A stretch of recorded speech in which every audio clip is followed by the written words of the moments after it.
The wait is finally over. Netflix has officially released the Stranger Things Season 5 trailer, and this time it's real.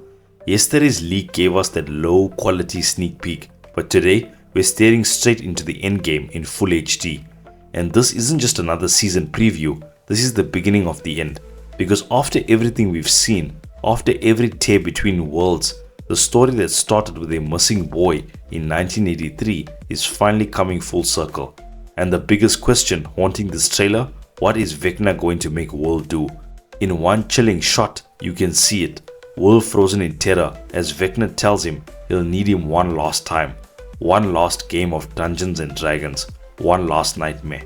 But before we get into all those wild moments and Easter eggs, yes, that crazy release plan does involve theaters. Hit the subscribe button if you haven't already, because what we're about to unpack will connect every thread leading up to the Stranger Things final showdown. And once you notice what this trailer is really showing us, you'll realize it isn't a teaser, it's a warning. The trailer doesn't waste any time, opening with an eerie version of Queens Who Wants to Live Forever. It's the perfect choice, a haunting anthem of power, loss and immortality straight out of the 80s. It's more than nostalgia, it's a signal. Vecna is no longer trapped, he's ascending. The trailer teases his final boss form. He's breaking through into the normal world, and this time, he isn't just haunting Hawkins, he's ready to own it. That's when the energy shifts. You realize this is going to be different. 11 isn't just fighting monsters anymore, she's fighting a god. And to stand a chance, her powers have to evolve. Throughout the trailer, you catch glimpses of her doing super jumps, leaping like she's defying gravity itself. It's not subtle, they're pushing 11 to a next level, like Supergirl meeting her match. Because if Vecna has entered the real world with godlike power, what happens when 11 goes full goddess to stop him? The trailer begins deep inside the Upside Down, the Creel house. It's dark, silent, and then Vecna's voice cuts through. It's finally time.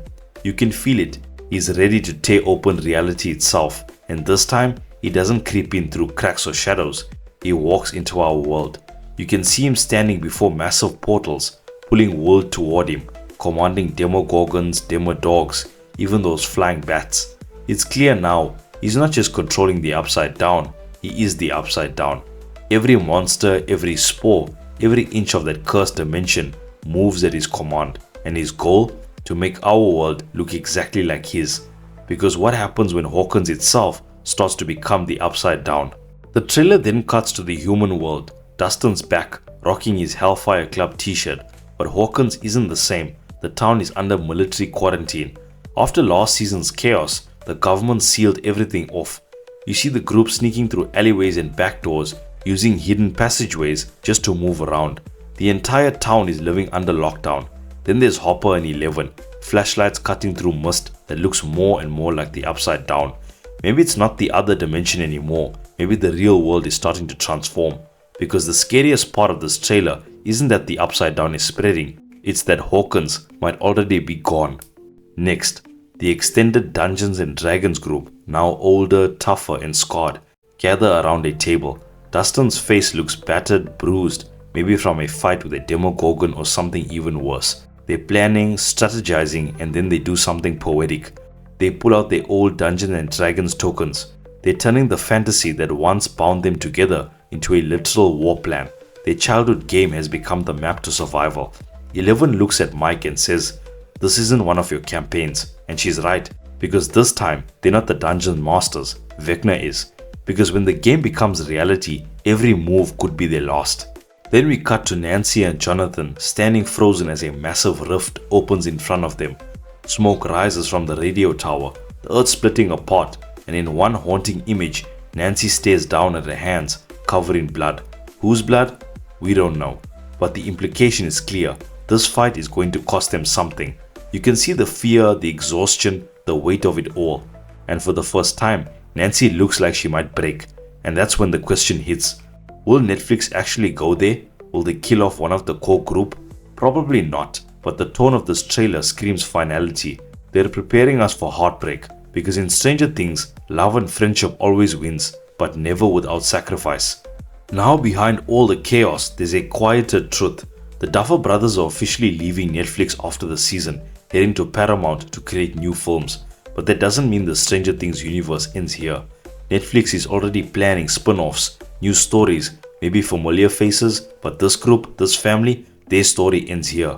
That's what gives every frame of this trailer an emotional punch, because this isn't just the end of a show, it's the end of an era. And if you think that's emotional, wait till you see who barely shows up in this trailer. Only a couple of shots show Steve, just a glimpse, and then he's gone. It feels deliberate, ominous. Fans are already panicking, and honestly, they're meant to. Steve has always been the heart of the show, the reluctant hero who keeps coming back. Maybe that's why his absence hits so hard, because if they lose him, it's not just a character death, it's the death of hope. But hope isn't dead yet, because Eleven and Hopper are about to face the storm head on. The trailer then cuts to a chilling scene, Eleven and Hopper standing in a dimly lit facility, ready for war. It's unclear who or what they're facing, Vecna, the military, or something even worse. Then chaos. Red lightning floods the sky. The upside down bleeds into the real world. It's beautiful and horrifying. Lucas is caught by a Demogorgon in the tunnels. Nancy fires a machine gun at unseen creatures. Reality itself seems to be collapsing. And over it all, Dustin's voice echoes, talking about staying true to who they are, about unity, about the Hellfire Club. It's the emotional heartbeat of the trailer. This isn't just about powers anymore, it's about friendship, about the bond that's stronger than monsters, stronger than death. Because if the Losers Club could defeat Pennywise, maybe the Hellfire Club can defeat Vecna. Then heartbreak and hope collide. Lucas is seen carrying Max's unconscious body out of a hospital. We've seen her before, barely clinging to life, but here, she's still not awake. You can almost feel it, she's coming back, and when she does, it'll be for the final fight. Then the chaos ramps up. Linda Hamilton fires a gun at unseen enemies. Mike shields civilians as Demogorgon rains down from the skies. The military is wiped out. The portal stands open, and through that burning doorway, Vecna steps into our world. This might look like the finale, but I don't think it is. This is the cliffhanger before the end. Vecna stands, telekinesis warping the air around him, now fully equal to 11. He looks at Will and says, "You're going to help me one last time." And that's when it all connects. The ending, the middle, and the end.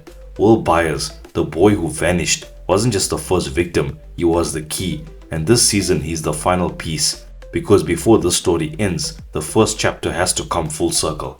The trailer closes with chaos, lightning tearing through clouds, Hawkins crumbling, and silence falling over everything. But beneath the destruction, there's something else. Hope.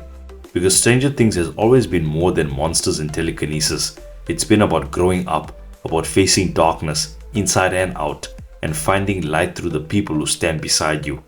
Netflix has confirmed the release plan. The first batch of episodes drop on November 26th, the second batch on Christmas Day, and the final 2-hour movie-length finale drops on New Year's Eve, closing the book on Hawkins forever. They're even giving fans a chance to watch it in theaters, not early but as a shared goodbye, a farewell that we can all experience together. Because when the lights go out in Hawkins for the last time, we'll all be watching. So here we are, the edge of the end. One last mystery, one last battle, one last trip to the upside down. Stranger Things began with a bike ride into the dark. It's ending with a war to bring back the light. Let me know your theories below. What do you think Vecna wants from Will? Who survives? And what clues did you catch that I didn't? Don't forget to like, subscribe, and hit that notification bell so you don't miss any of my latest videos. Thank you so much for watching, and I'll see you guys in the next one.